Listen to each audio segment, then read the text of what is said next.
Hi, it's Harry Redknapp here. You're listening to a proper podcast. It's the Alan Hudson podcast. It's proper football, proper talk. Well, hello again. Welcome to the Alan Hudson podcast. Thanks for joining us. Wow, what a treat we've got for you today. Probably one of the greatest midfielders ever to grace English football. But before I introduce him, Alan's got a couple of words to say about subscriptions. Over to you, Alan. Well, I'd rather introduce Liam, but if you want me to do this, for those of you out there that haven't subscribed on YouTube, please subscribe, and that allows me to carry on this podcast and have to carry on with Tony every week, you know. But please subscribe, and to get Liam Brady on here today is quite something. So if you know what, you don't know what you're missing if you crash out, you know. But over to you, Tony. Is that it? That's fine. Thank you, Alan, for that. And as Alan mentioned, it's the great Liam Brady, Arsenal legend, West Ham legend, Serie A legend. 2 Serie A titles, I seem to remember, Liam. Welcome to the podcast. Thanks for joining us. How's the weather in sunny Brighton today? Yes, nice today. We got a nice, bright, sunny day. After the poor weather we've had over the last couple of weeks, it's nice. It's a welcome change. Yeah, I'll be out for a walk after I finish this podcast. Excellent. Take the dogs, or you ain't got dogs? No dogs. No dogs. No. Used to have, but we lost it and then decided, we didn't want another one. No, it's too sad when you lose them, mate. Yeah. Yeah, for sure. Yeah, but great to see you. Great. I think the last time I see you was at the Emirates, wasn't it? They played Stoke. Yeah, we had a chat then. I think you were with your son, and as you say, we were playing Stoke City, and as you've played for both clubs, I think you were invited to the boardroom, and we had a couple of drinks together. It was lovely to see you. Yeah, fantastic. We must do it again, mate. We must do it again. And obviously, since then, Bob has lost Megs. Oh yeah. Which is a bit of blow. But it was funny on that day because I told him the story about him at the bridge. Ozzy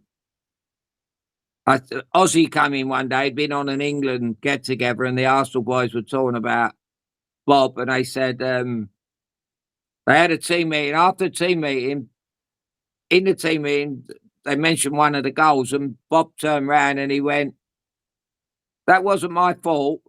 He said, "Even Megs says it wasn't my fault."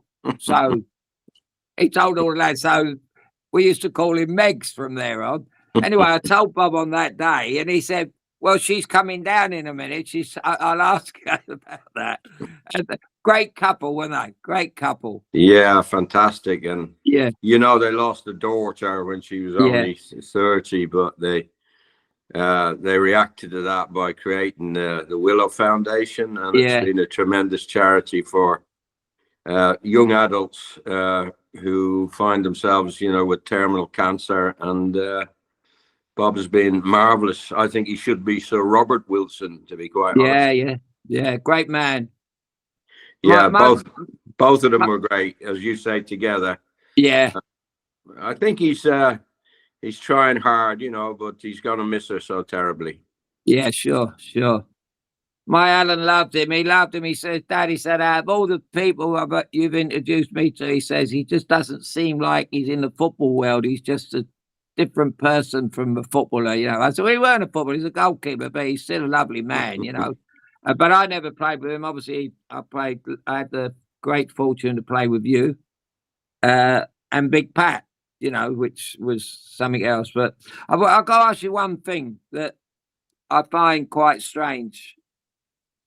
You left Arsenal, you went to Italy, you done great out there. You changed your game, didn't you, out there?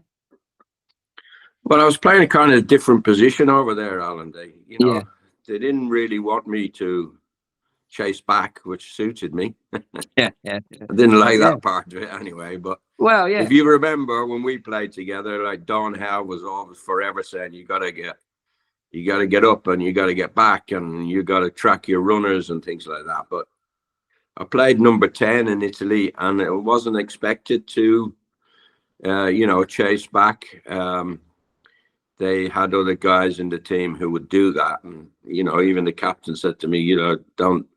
This was at Juventus. Don't worry about getting back. Yeah. But I tried to adapt my game to theirs, and if you're a good footballer, you think you can, and I think you could have played easily in Italy as well, because they rely on technique. It's a very technical game, Yeah. In England, it was rough. It was tough. Italy, they might pull you short or body check you or something like that, but it wasn't as tough in Italy as people used to think it was. Yeah. I figured the Italian football changed by then, though, mate. Going back into the 60s, when Greasy went over there, he hated it, didn't he? He was homesick the first night, Jimmy. But what I was going to get onto was, what I couldn't understand is when you decided to come back, you went to West Ham. Yeah. Why didn't you go back to Arsenal? Did you? To be quite honest, Alan, George Graham didn't fancy me. And yeah. I think George had kind of created a team there at that time where he was going for young, hungry players.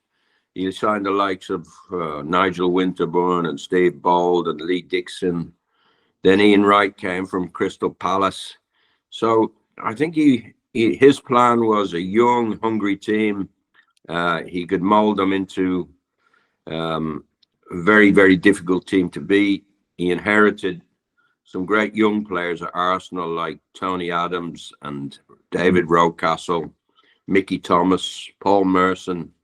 And he did really, really well, George. He was really the only manager to challenge Alex Ferguson in that time. Even Liverpool were struggling to match Manchester United by then, but George won 2 league titles. So yeah, I was kind of hoping he would have me back, but no, he had a different plan. I forgot. Now you said George was in charge. I can see why he didn't really not want you, but it would disrupt everything he believes in, wouldn't it? As you say, like, he'd love win a lot of games 1-0, whatever.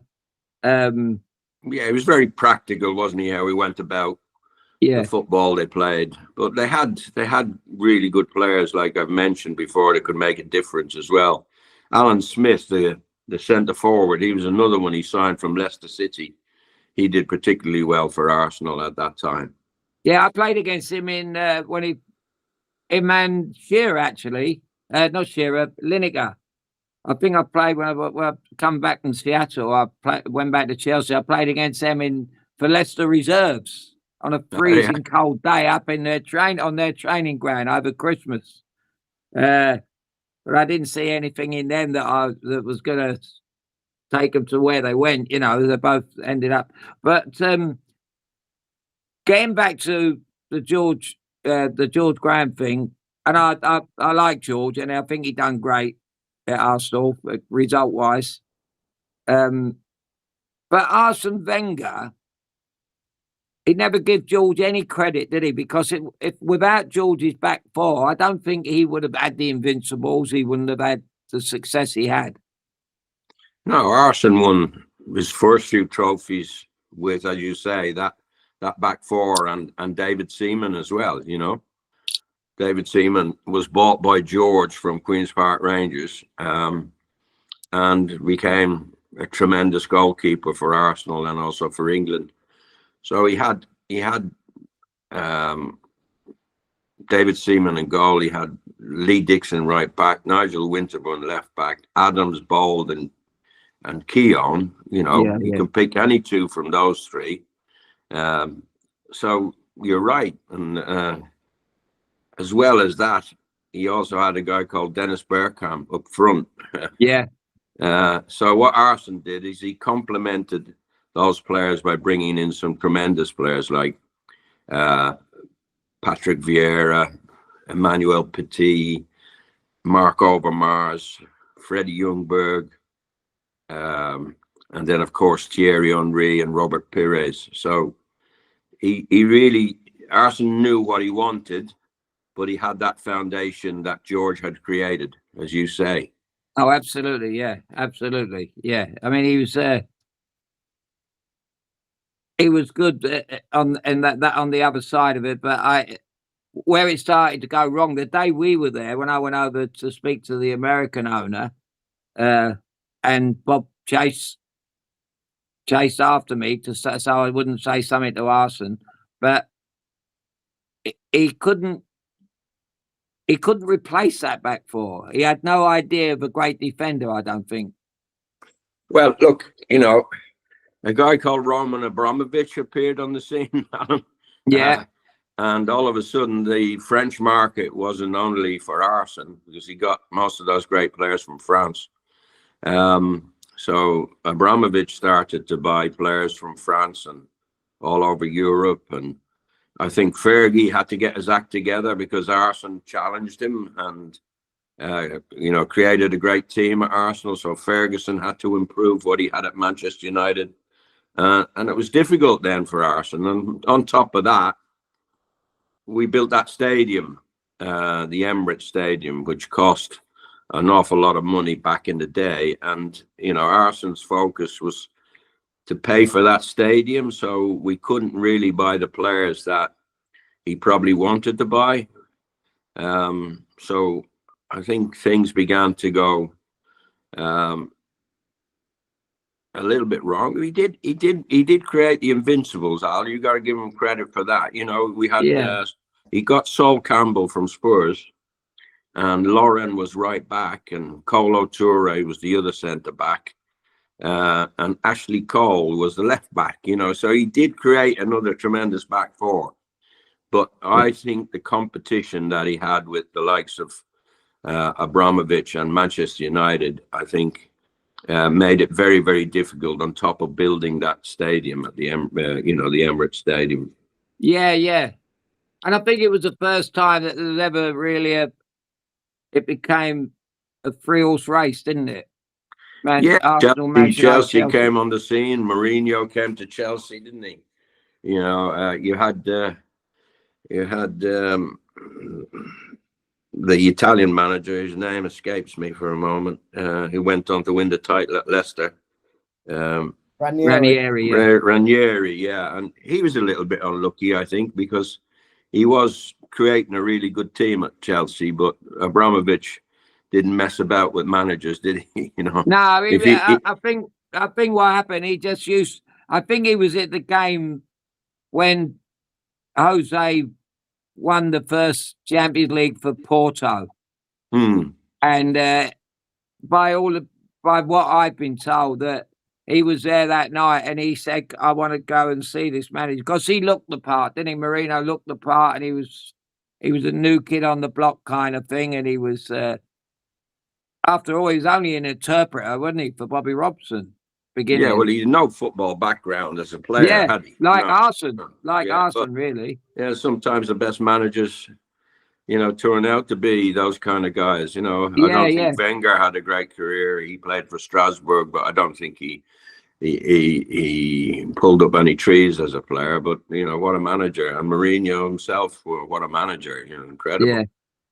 Well, you could see Arsene couldn't be a footballer just by looking at him, wouldn't you? The same way as Bob Wilson. If you look at Bob Wilson, you knew he was a goalkeeper, you know?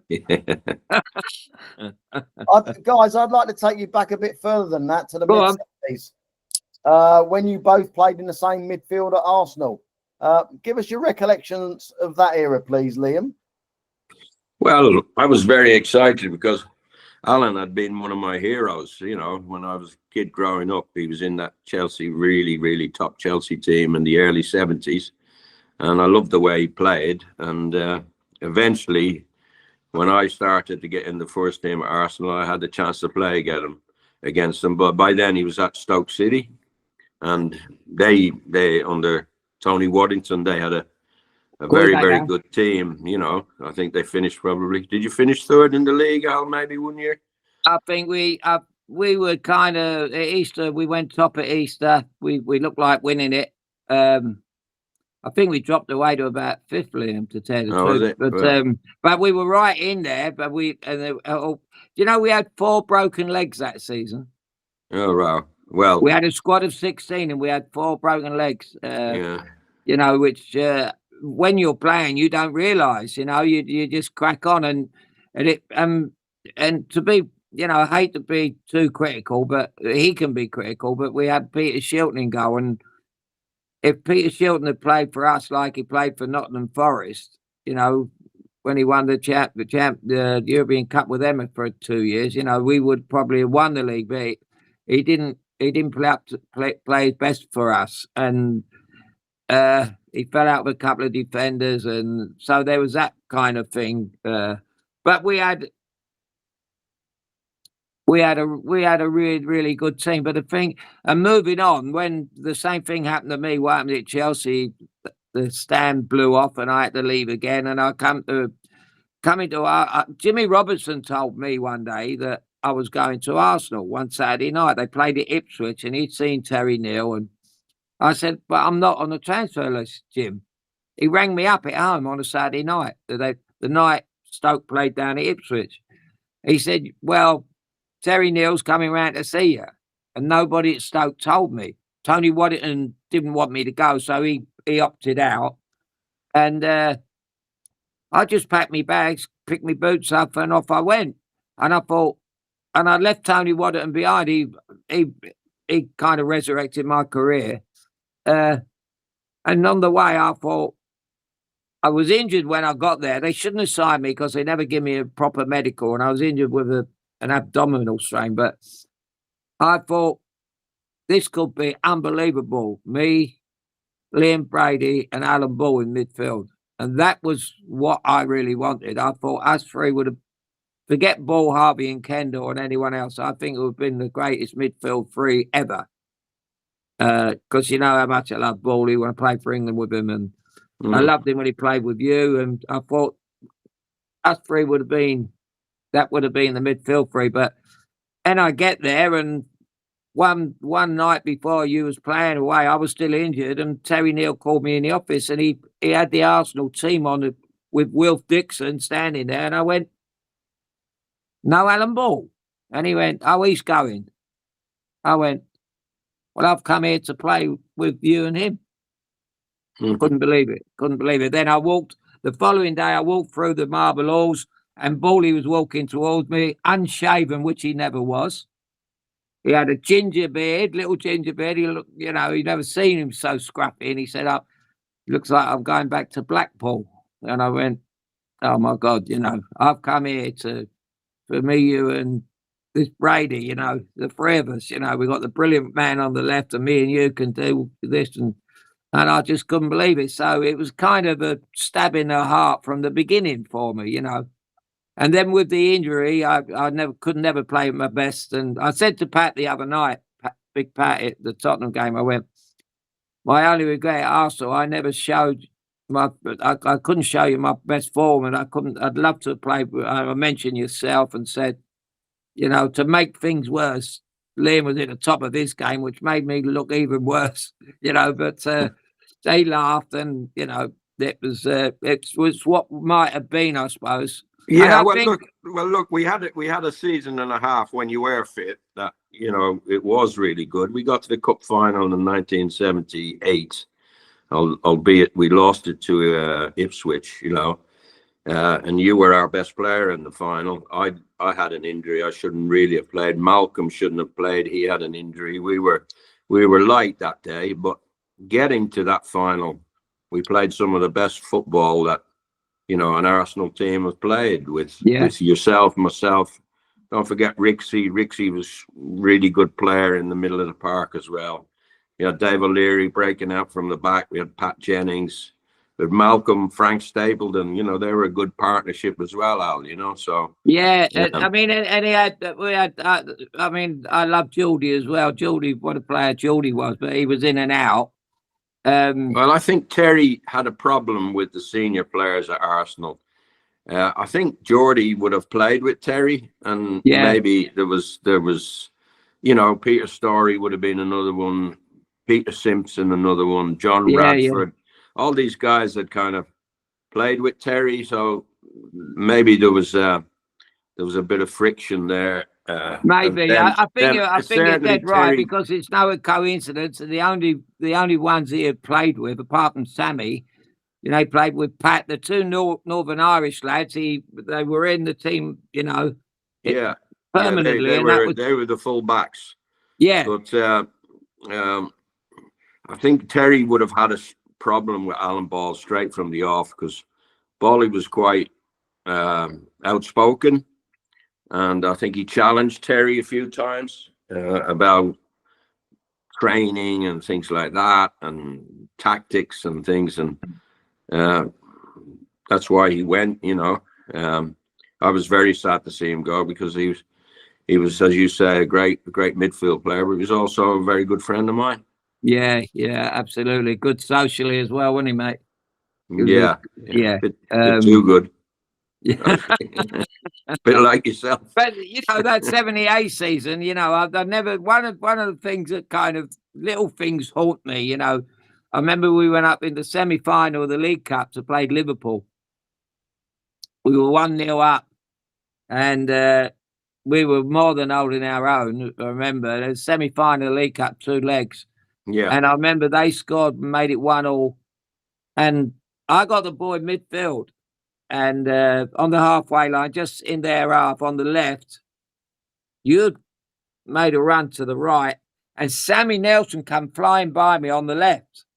So I rolled it into Sammy, and he took his eye off the ball, and he hit him on the back. Instead of looking at the ball and taking it into his stride, he kept running. You know, he ran with, and the ball's not hit him on the heel. Ray Kennedy's picked it up, and he's hit a long ball, and they scored and beat us 2-1. We go back to Highbury, and Malcolm was clean through.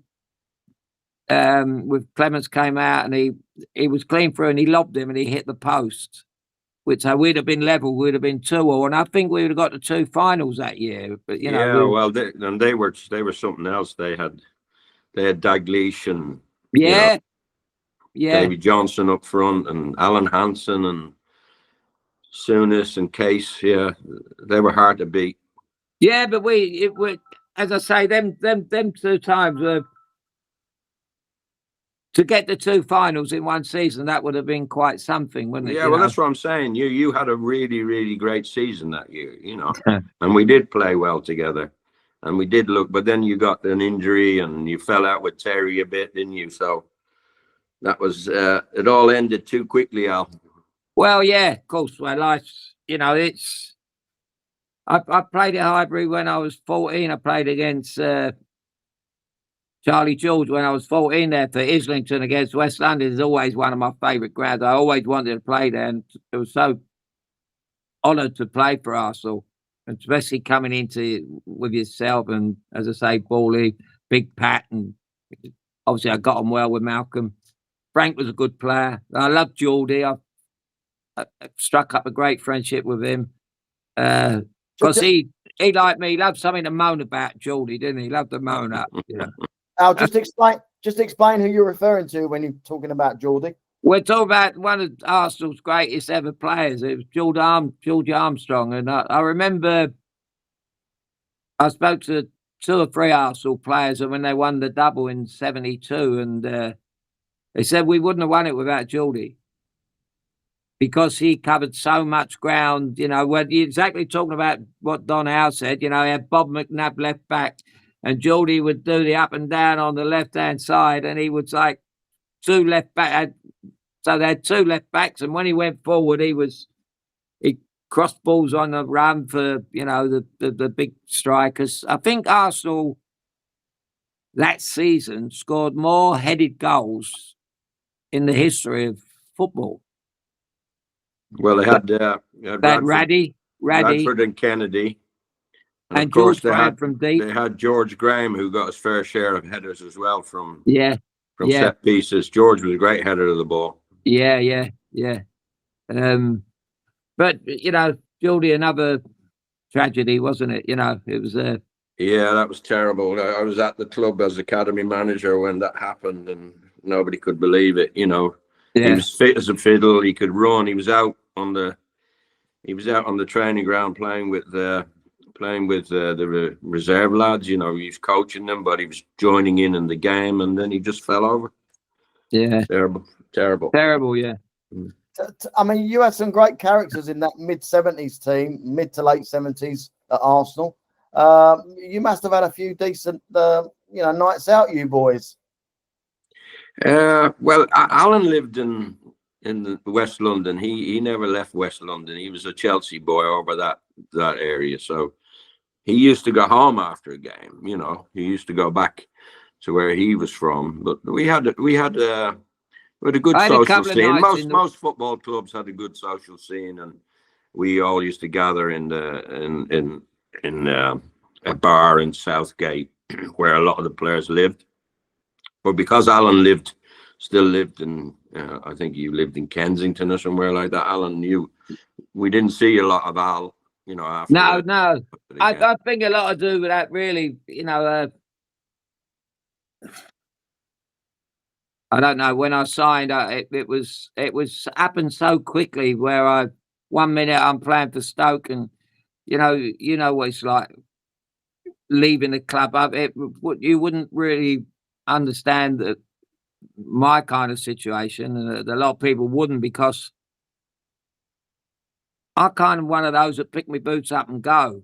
If you don't, it's like a marriage, really. If you go out, close the door, throw the keys in, and you have the house, kind of thing. And I did the same thing at Stoke. And when I left Arsenal, if it hadn't have been for Ken Fryer, who's he said to me one day, "I feel so sorry you got to go because of your argument with Terry." I said, "It's not an argument." I said, "He doesn't believe that I'm injured. He doesn't. He even got me to go and see me a psychiatrist. He said, "There's something wrong with you." I said, "Terry, you never give me a proper medical." Fred Street was there, and I was in the treatment room for the first 6-8 weeks of being at Arsenal and watching you play, and I thought, my God, I'm never and I couldn't play 90 minutes. It wasn't until I left Arsenal that I had a break from the game. I walked out because I couldn't take no more with Terry, to tell you the truth. And it got so personal that I can see, I think it probably was the same with Bawley. And you see, it's a hard one, especially when you love football like we do, and all you basically want to do is get on with the game, innit, and play every day, play every Saturday. It's a great game, but he was like the chink in the armor, and I think after the cup final, when we had the team meeting and Don asked us all to speak up, and I blamed him, and he tried to attack me in the dressing room, and it was quite amusing, really. But and Don pleaded me not to go because I thought Don Howe was great. Went to his funeral and spoke to his sons and all this, and for respect. And it was just my dream would have been to bring Tony Waddington to Highbury with me and let him run the team, and he would have loved you. I mean, he could never have got you at Stoke because he couldn't afford you, but he's the kind of man. I probably, what I'm saying is, I went from the best manager to the worst manager. And and I'm sorry to say that because Terry's not here, but years later I would go into Vagabond, I'd go into Terry's bar and have a drink with him, and he apologized to me one night. He apologized. He said, "I'm sorry." I went, "Apologies no good, mate. I just wanted to get on with the game, and all you done was disrupt me. You didn't believe I was in." But we were fine after that, away from football. But he seemed to walk in a Highbury and as if he owned the place. He thought he was Herbert Chapman, But that was what went wrong with my career. But what was your best spell? What's the best spell you ever had playing? Well, as a midfield player, you've got to look at, probably you're still learning the game till you're about 22, 23, aren't you? You're still, I think from 23 to 30, that's when you're at your best as a midfield player. I think with the stuff they've all got now, the diet they're on, the care and attention they get, you could prolong your career now, no problem, play to 36, 37 midfield player, like we were. But no, I had a couple of great years at Arsenal. One was with yourself, where we got to this Ipswich Cup final, and then we got to another 2 cup finals. Obviously, winning in '79 against Man U is my greatest memory at the club. And we got to a European Cup Winners' Cup final the year after that, and another FA Cup final, but unfortunately we lost both of them. So I would say those few years at Arsenal, those last 3 years at Arsenal, and then probably another 4 or 5 years in Italy.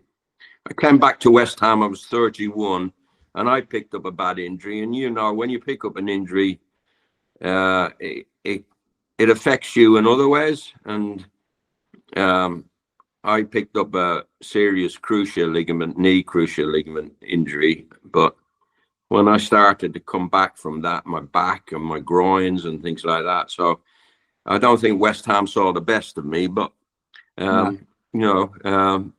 had some great games at West Ham, great nights at West Ham, but I didn't actually put a season together where I played my best stuff. So that's a bit of a regret, but well, it's mate, you can't do anything. You've got no control over injuries, have you? You really haven't. When they can make up. You're very fortunate that you had it late on in your career and not as a young man. Yeah, if I had a knee cruciate ligament, as lots of our mates had to give up and things like that because of knee injuries. At the time, there wasn't the same care and attention and probably technology that they've got now to fix things. But all in all, I would say I've had a great career, and then it carried on as well at the academy at Arsenal as well. I was lucky enough to work another 15 years at the club, so it's still very much my club, Alan.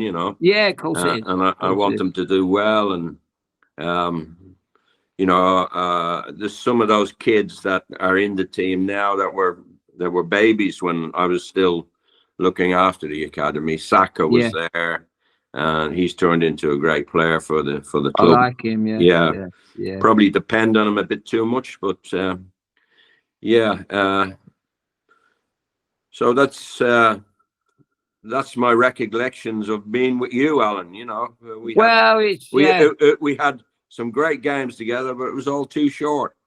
Well, it was. It's I've always since I've started writing and wrote a couple of books and this and that, I always say that life's a bit like a jigsaw puzzle. You fit certain things in, what went right, what went wrong, but you pick all the best things out of my time, the best, playing at Highbury with yourself, and that would have been the dream. My dream would have been playing with you and Bawley. That I truly think that would have been the best midfield for you if I'd have got fit and Bawley the way he was. And I mean, when you think I played with him in '75 at Wembley and against the Germans, and he was still right. Revie didn't want to pick him. He didn't want to pick me. He threw us into that game thinking he wouldn't hack. I couldn't hack it, and Alan couldn't hack it. Well, he had no right to do that because Alan proved that he won the World Cup with them. He played 80 times for them, and he was so competitive, wasn't he? Well, that was one of England's best performances that night at Wembley. I remember the game clearly. You and him, you ran the midfield, and you won 2-0. And Malcolm had appeared on the scene then, and he was always going to get you a few goals, wasn't he? He was an exciting player, Malcolm MacDonald. Keegan and people like that. But Revie really messed that job up, didn't he? He didn't. He didn't. Yeah. Liam, before we go, we've gone through your career as a player. Can we touch upon briefly your managerial times, you'd spell at Celtic and your short spell at Brighton. Yeah, I had more or less the same amount of time at Celtic than I did at Brighton. Then right, it was 2.5 years each club. Now the one at Celtic, I was a rookie, and I went into a very, very big job, and perhaps I could have done with more experience before I went there. And also, it was a time where Rangers were very dominant as regards the players they had, the players they could afford to get. So it was a difficult job, and I didn't. Second's no good up there. You've got to win. Yeah.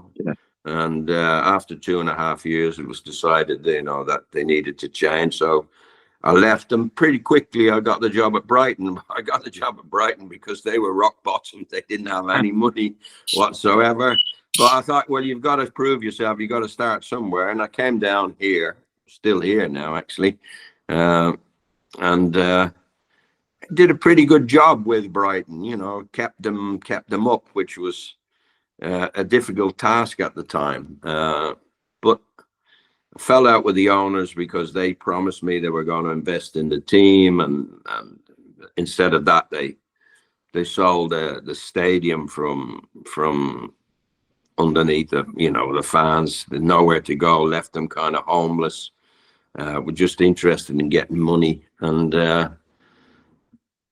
but the fans and people like myself and Dick Knight, who ended up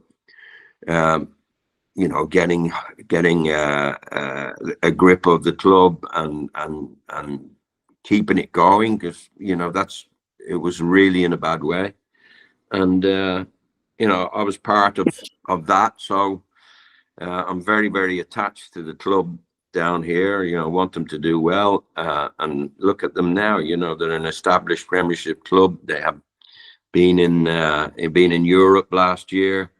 They've got a great stadium that was a dream, and Brighton and Hove as a city deserve to have a club like this. And so that was my stint in management. And then I got this call from David Dean, and he said to me, look, we want to create a position at Arsenal where you're head of the youth program and you're independent of the manager, because normally if a manager goes, all the staff have to go. But David Dean's vision was no, and the other directors wanted an independent guy who was going to be there for the long term. And I was very lucky. I had 15, 16 years in a job where I was still very much involved in the football, but I didn't have the pressure of results that a manager has. And I really enjoyed the job, and I'd like to think that I did a good job for them. Down through the years, we had so many good young players, homegrown players, but also the amount of money those players brought in for the club when they were sold. There's 3 over at Fulham now, and another one at Crystal Palace that must have brought the club in about 150, 160 million quid. You've got Reece Nelson, you've got Emile Smith-Rowe and Alex Iwobi, all doing well for Fulham.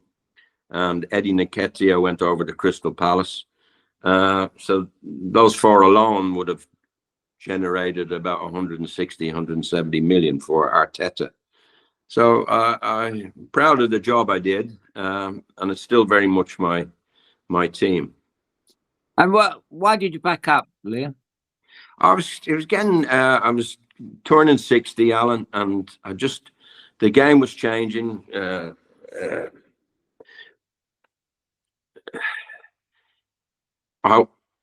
In my first 10, 11 years doing the job, I could do it and make my own decisions.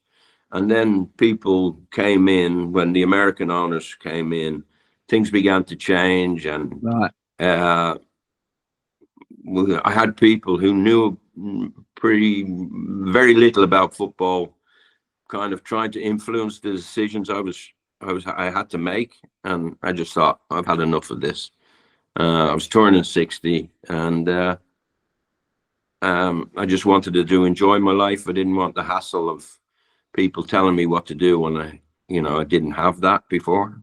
Absolutely. So, yeah. So I left, and I'm enjoying myself now. I'm totally retired. I do a few after dinner stuff. I suppose you do as well. Yeah. Yeah, I do quite a bit for Arsenal. I do quite a bit for West Ham. I'm talking about Arsenal fans, West Ham fans. Yeah. I enjoy that, and I play my golf. I know you were never a golfer. You never fancy that, but I play my golf. I really enjoy that. I bet you do. Yeah, I'm sure. You left-handed? No, right-handed. Yeah, right-handed. Yeah. Unbelievable. So that's where I am, Al. Great. And we're having lunch. It's been good talking to you, Al. And you. I've been trying to get your number for ages. I'm so pleased that when Tony said I've got Liam's number. But we're going to have lunch. Yeah, I'd like that. Yeah. Brilliant. I love it. I'll come down to you, or you come down to me. I don't mind coming to you. Yeah. But I must finish when we was at the Emirates, Tony. I was out over the East London one day, and we had a function to collect some money for one of our friends that died. A kid called Chris Gibson. He was a great lad in the area, and Ray Parlour was there. I never met Ray Parlour. I like Ray Parlour when he played for Wenger. He was good play, done work great for Arsenal, and he was there talking away, and I went. He was talking about Dennis Bergkamp, and I said, "Do you think?" He said he's the greatest player Arsenal have ever had. No, I went, no. So we had an argument. I said, "Look, Liam Brady was the greatest player in the history of the Arsenal Football Club," and he's going, "No, Dennis Bergkamp." I said, "Because you was an invincible with him. Take that home with you and leave it there. But when it comes to football, mate, my mate was the best footballer this club's ever had." And and we kind of half fell out anyway. Everyone was getting involved and all that.